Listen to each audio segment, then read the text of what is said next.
Well, it's Fruit Tree Planting Day here at Borrowed Acres, and we've brought Bob Wallace up from Chestnut Hill Outdoors, and Bob's brought us a load of fruit trees. And Bob, you know, we obviously use this land as a recreational hunting property, and we're worried about our deer herd. Why are fruit trees, how do they work into the whole management aspect? Planting a permanent food plot with trees is probably one of the best things you can do for improving your property. I mean, the first thing obviously is if you do a good job planting first off, your investment is one time, and it's an investment in the future. But once the trees are established over the first couple of years, you can have 10, 20, 50 years of fruit or chestnuts, nuts, and mast from those trees. And you don't ever have to plow, you don't have to fertilize, you don't have to lime your land, you don't have to do the work every year. Just do a good job in that first planting stage. What would be a typical hunting orchard per se? A lot of different good things that you can plant. Chestnuts should be the primary tree that you base your planting around. Chestnuts were the most common tree in the eastern hardwood forest before the chestnut blight, they were the primary mast food for deer during the fall. They produce a very high carbohydrate nut. As you can see, we've got these. And these are substantial. I mean, this is big food right here. Chestnuts are very high in carbohydrate, high in protein. They don't have very much fat at all. An acorn is 50% oil or fat. So it's a great wintertime food, but chestnuts are a carbohydrate. Better nutritional value out of for the this. rut. And because that's when the deer need energy to chase the does around. And when are these typically dropping? Just to keep a hunter in mind, hey, I can expect deer to be feeding on these. Right now.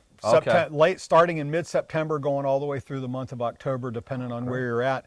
But this is the prime time for harvest. And this is our chestnuts. I think we got 45 we're going to put throughout. That's right. Yeah, okay. These are Dunstan chestnuts. They were bred by my grandfather 50 years ago, and they are truly blight-resistant chestnuts. They're a hybrid between American and Chinese. The blight came from China, so Chinese have resistance, but they don't have very good nut quality or tree quality, and the Dunstan hybrids have the best of both worlds. Let's take a look at some of these other fruits we brought along. We brought pear trees. These have been pruned recently, which is why they don't have a lot of leaves on them, but these are a very late ripening pear.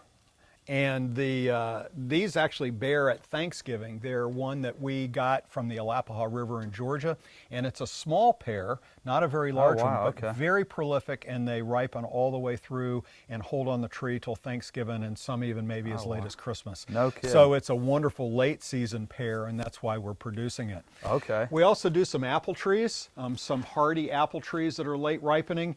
Wine sap is a good one, and Arkansas Black is really well known as a late ripening apple, and that's what we're trying to focus on as much as anything.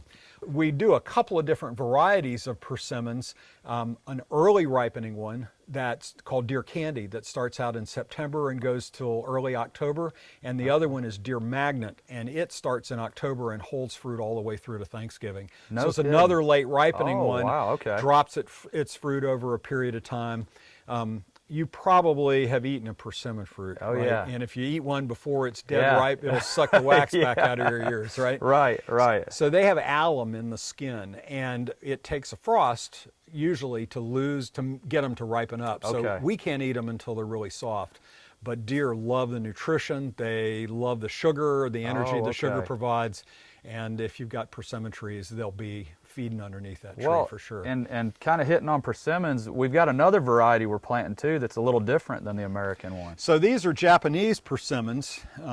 The Japanese bred the astringency out of them, and you can see the fruit are huge. And these you can eat crunchy and hard just like an apple, and they won't pucker your mouth up.